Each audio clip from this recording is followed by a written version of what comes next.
Operation Midnight Hammer. 125 U.S. military aircraft joined forces to strike Iran's nuclear facilities at Fordow, Natanz, and Isfahan. On the night of June 21, 2025, around 2 a.m., 7B, two Spirit bombers entered Iranian airspace, flying in from the Mediterranean Sea, crossing over Israel and Iraq. Their target, Iran's nuclear sites. The world's eyes were fixed on Iran's response. With more than 24 U.S. bases scattered across the Middle East, fears spread that Iran could retaliate against any one of them. And just 2 days later, it happened. Iran struck back, hitting America's al-Udeid Airbase in Qatar and al-Asad Airbase in Iraq. But this was not the first time. Iran had attacked U.S. bases and assets before. Once, it even disabled an entire American warship. Let's revisit 4 shocking moments in history when Iran openly and directly inflicted heavy blows on the United States. Welcome back to iFlaretv. On January 3, 2020, at Baghdad Airport, a U.S. drone strike killed Qasem Soleimani. He wasn't just an Iranian general. He was Supreme Leader Khamenei's most trusted man and the most powerful piece on the Middle East chessboard. His death shook Iran, and soon after, Iran vowed revenge. Many thought Iran would limit itself to angry words. Instead, it promised a direct missile strike. Iran warned America, "You killed our commander. Now you will pay the price." Just 6 days later, on January 8, 2020, at 1:20 a.m., dozens of Fateh and Qaem ballistic missiles lit up the sky and rained down on al-Asad airbase. The precision was terrifying. Fuel depots, aircraft shelters, command posts. Each missile hit with pinpoint accuracy. Not a single one missed. Although U.S. intelligence had given a warning and soldiers had taken shelter in bunkers, the base was devastated. Hangars, runways, barracks obliterated. At first, Washington claimed there were no casualties. But later it was revealed over 100 American soldiers suffered traumatic brain injuries. Nervous systems shaken, vision blacked out. Many collapsed unconscious. The world watched in disbelief, not only because of the scale of the attack, but because Iran publicly claimed responsibility, declaring, "This was just a warning. Push further, and the next strike will be bigger." President Donald Trump, in his first term, tried to play down the attack with the words, "All is well." But satellite images, leaked videos, and before and after visuals exposed the truth.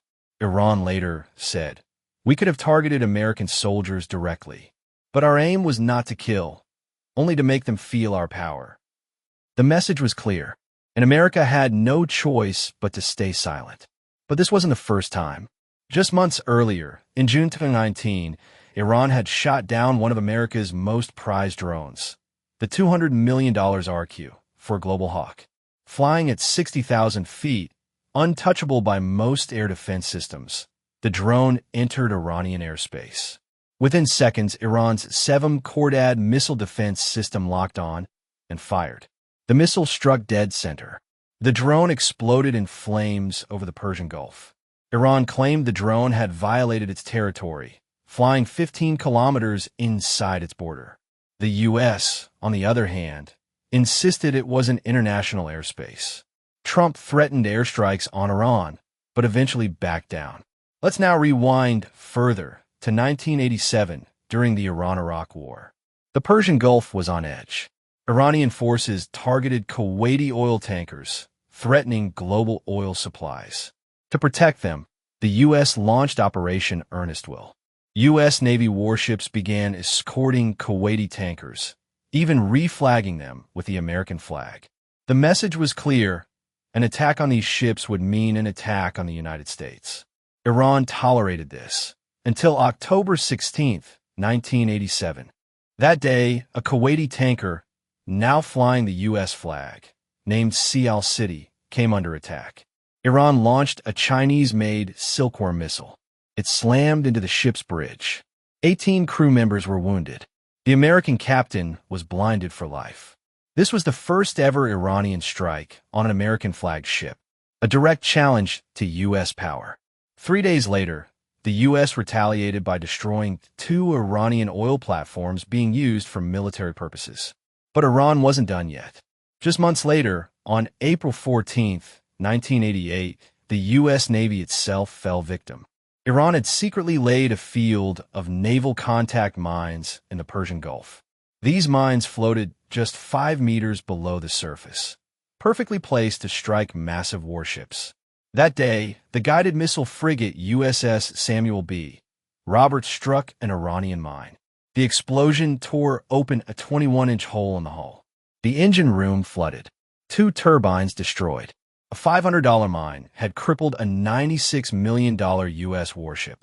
When divers searched the area, they uncovered an entire network of Iranian mines.